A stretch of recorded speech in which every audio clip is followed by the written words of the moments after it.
The world is a global village.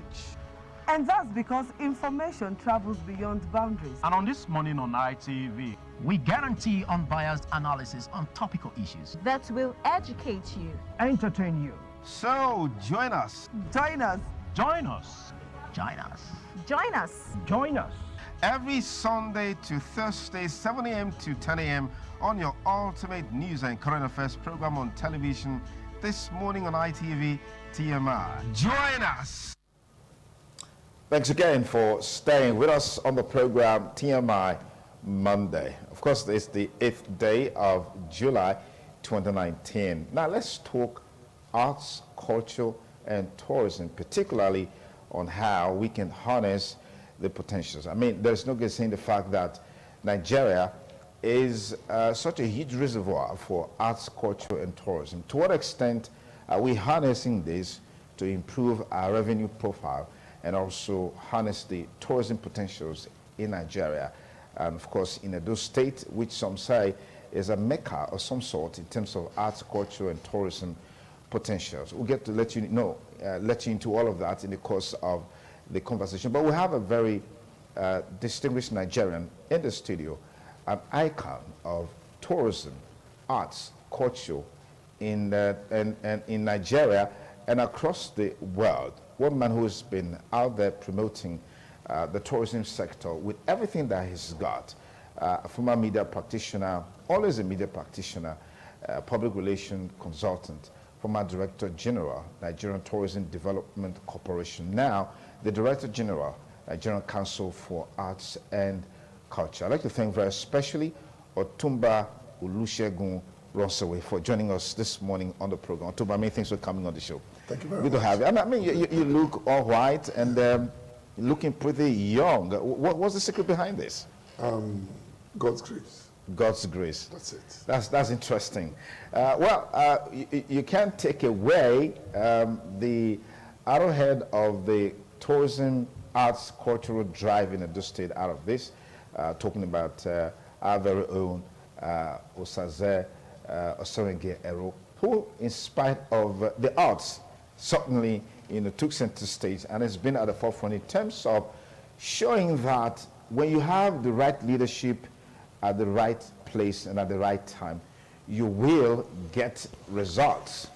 Very prominent member of the Edo State Executive Council by virtue of performance and delivery in terms of the key templates that have been set for him. I want to thank you again for coming on the show. Thank you very much. And congratulations for all the things that you're doing. Thank you. Let me start with Otumba Ronsowe, someone I've admired from a distance, and I have the privilege and opportunity to talk with him today. Otumba, I read online that the tourism sector contributes about 34% to Nigeria's GDP. That's pretty low against the background of the tourism potentials, the reservoir, and the country. What have you got to say? Let's start off from there.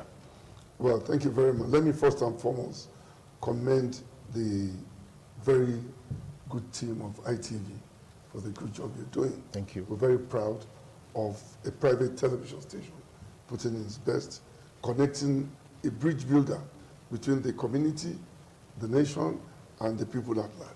Well done. Thank you. Thank you. Yeah. You see, fundamentally, when people talk about contribution of GDP, as of today in Africa, Nigeria is the only country that all the major airlines fly into. And if you look at how many flights per day and the return of passengers, how many of them are for leisure, for business, for commerce, etc. But I can tell you today that constant in the last 5 years, 1.5% is our mark in terms of GDP contribution to the economy of this great country. The biggest danger is falling below the constant returns from the cultural, arts, and tourism sector. Okay. If it doesn't drop and it's constant, they will now look, how do we build to expand it to different states of the federation, which is what we are working on right now. There are talks that Nigeria loses about $8 billion of revenue as a result of inconsistency in policies, lack of infrastructures, particularly in the tourism sector. Has this improved? It has improved. First, it was the issue of visa procurement. Today, I must thank Mr. President. He has given approval that tourists can get visa on arrival at the airport. And we've just did a memo now to the authority looking at possibility that even before you leave your country, if it's for tourism purposes, 1 week, 2 weeks shouldn't be a problem. And once that comes in, it will increase our revenue collection from that angle. If you look at Dubai, if you want to jump or whatever you want to do, as long as it's just 1 week visa, you procure it at any point, at anywhere. So we are trying to use that model to, apart from visa on arrival, to now secure your visas. That will bring inflow of more tourists, more info, airline tickets, food, hotels, transportation. All this will come to bear, and it will help us to build a very strong economy. What do you make of the current security challenges in the country vis-a-vis its impact on the tourism sector? Which are the challenges? We're talking about insecurity? Yes. Well, I can tell you today here that every country in the world has its own Boko Haram. It depends on how they manage it. Some few months ago, somebody was talking about Boko Haram. We're in London. And I asked him, he's a German guy. I asked him what happened to the Fontaines 10 years ago. In Germany? In Germany. You see, every part of the world has its own challenges. And there is no country in the world that can become a champion without going through some challenges. The challenges build a good champion. So for us, if you permit me to tell you, did you watch Nigeria-Cameroon match? I did. Very good. You saw the first half was not very pleasing. But the second half was where victory came. The same thing as the Nigerian story very soon. We have gone through some challenges. Now the victory is at the second part. Is this not affecting the tourism sector, the security challenge? Is this not scaring people, potential tourists from Nigeria? There's no way you go in the world. They will give you travel advice. Some places you should not go. Some places you should go at a certain time. Okay. It's normal. You see, unfortunately, we overblow our own weaknesses and our own traits, which is wrong. All over the world today, I've said it, there are only one strategy of selling a country. Okay. It's called the SWOT analysis. Strength, weaknesses, opportunity, and threat. There's no country in the world that doesn't have its own threat or weaknesses, but they ignore that a bit and go for their opportunities and their strength, which is the strategy Nigeria is adopting now. Let's talk about our strength. If we have to sit down and think because there are one or two challenges, we wouldn't have defeated Cameroon. But first half, they had a glory 2-1 over us. Yeah. But we came back very strong. The usual Nigerian fighting spirit. And before you know it, victory is ours. Okay, let me come to you, talking about opportunities. There's so much of it in Edo State. How are we taking advantage of these opportunities to ensure that we drive and harness the potentials that we have? But, first of all, we need to create the awareness, which we've been doing for the past 2.5 years with this administration. And I'm very happy that we've created that. Now there's a lot of awakening of our culture. And in recent times, you saw the visit from America, the African Americans that came to Edo State. They were very excited. And again, a few days ago, the Benin Dialogue Group came with the Britons and the Swedish people that are negotiating the return of our stolen artifacts. Okay. So I think for us, the awareness is there now, and people know that coming to Edo, there's a lot to benefit from. You know, and again, you talk about the security that Otumba talked about. And like you rightly said, there's no country over the world that does not have its security challenges. And anywhere I go, anytime this question is asked, especially when we are preparing for festivals, they always say, oh, security in Edo, kidnapping and all that. I tell them, yes, it's peculiar. And the government is dealing with that. You can say that a few years ago, it was that scary that by 6 o'clock the town is shut down. But it's not like that now anymore. So the governor takes security challenges very seriously and is working on that. And we can't be cowards. We can't let people just scare us and not face, you know, our life. If you go to London, for example, every day, at least minimum of 10 people is being stabbed. Look at America, for example, again. These are, you know, advanced countries where a lunatic will pick up a submachine gun and kill innocent people on the street. For me, that is even worse than, you know, the little crimes that goes on here. So if we just decide to say, well, because of insecurity, we don't want to live our life, you know, nothing happened. So in Edo, coming back to Edo, for example, we've reawakened our culture during the Edo Festival that was done in 2017 and 2018, inaugurating of culture clubs in secondary schools. Okay. And, you know, the visibility of our culture, you know, all over the place. So coming up again is to an event that we're planning to do, you know, in a few months' time. And this is good for us. A lot of people are going to, there's a value chain benefit, okay, you know, in this whole arrangement and all that. So I think it's good. We're doing very well. Okay. Tuma, let me come back to you. It looks like one of the biggest platforms, or maybe the major platforms through which we showcase what we've got as a people, is usually through cultural festivals and stuff like that. Could you expatiate on that, and what is the partnership between the council and Edo State Ministry of Arts and Culture and Edo State to be able to drive this further?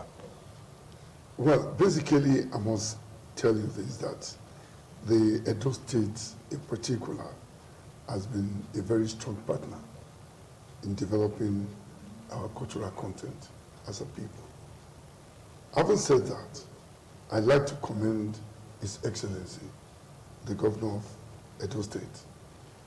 Some few months ago, about a year or so, a lot of people just come out and become revenue collectors on the street, which makes Edo State not friendly to host festivals like this. But today, see what is going on. Edo State is very prepared, and that's why we're coming, to see what's on ground and what we need to do, what we need to add more. What happened with most states is that they've not realized that a people without culture is not fit to live. In fact, if we don't have culture, it's like a tree without leaves. Our culture is about our heritage, our food, our dress, everything about us. We must be proud of who we are. Unfortunately, in the recent times, there have been a lot of Western colonization of our culture, which we have been fighting and putting it straight, that we must, first and foremost as a people, respect our culture. Let me give you a typical example here today. The Igbo man believes when you come to him, you start the celebration with a kola nut. The Hausa man believes when you come to his house, you must leave your shoe outside. The Yoruba man wants to make sure that he washes his hand to eat his amala. A typical Edo person wants to respect his Oba with all dignity. What is wrong in respecting everybody's culture, tradition? Then there won't be any problem in this country. In fact, we came up with a solution which we call cultural diplomacy. If you respect everybody's culture, that's the diplomatic way of uniting us as a nation. Okay. There won't be feuds, there won't be disagreement, there won't be fighting, there won't be nothing. We live as peaceful as we've been living before. Yeah. So we're using culture to set a platform of a united Nigeria. So in that regard, using culture to set a platform for a united Nigeria, you want to shed more lights on NAFEST, which of course is being co-hosted, yeah. Yeah, well, NAFEST is coming up on the 19th to the 26th of October this year. And we're expecting 35 states of the Federation and Abuja to be in Benin for a 1-week period. We're expecting neighboring countries, Cameroon, Sierra Leone, and about 6 neighboring countries have identified interest to come down here, and it's going to be a beehive of celebration, promoting our culture and all that. So imagine having the whole country being in Edo for a 1-week period. It's something that we're looking forward to, and very, it's going to be glamorous as well. So it's going to be fun, it's going to be, very good. So, and that's why the DG, National Council for Arts and Culture, is here, like you said, to see things for himself. So more or less like an assessment tour? Yes, the 35 commissioners are coming in today as well. For the 35 states, the commissioner for culture and tourism of the 35 states are coming into Edo today, and with the technical committee team. So they are coming into Benin to see the preparation that we've made so far and add value to whatever we're doing. Okay. Otumba, this must have been an easy choice to make, Edo State. Could you throw more light on that? Well, Edo State is the cradle of our culture. And Edo State is one state that has contributed to development of culture in Nigeria. In fact, the person who designed the first national flag is from Edo State. The first Act 77... Idi Amas, yes. Okay. The person is from Edo State. I mean, Edo State have done so much in terms of uniting the country with our cultural content. But let me say this, when it was this Honorable Commissioner did mention it. I just got back from Ghana last week, where I launched the Nigerian-Ghana Friendship Club. There are over 6 other countries that are planning to be Edo for NAFES. They've heard so much about the strong content of our culture in Edo State, and they want to come here and be part of it. And also, there are over 15 other stakeholders in Nigeria who are coming for this same meeting. So it's going to be a big thing. But I must also mention, the ordinary person in Edo State will feel the impact of NAFES, because the whole idea is to empower the ordinary man and woman on the street, which is the target. And I want to thank His Excellency once again for the kind of support and his understanding that this festival can bring more to unite our country. Fantastic. We'll just take a last word from you in terms of the readiness and level of preparations, and then expectation, because that's key. Okay. We're ready.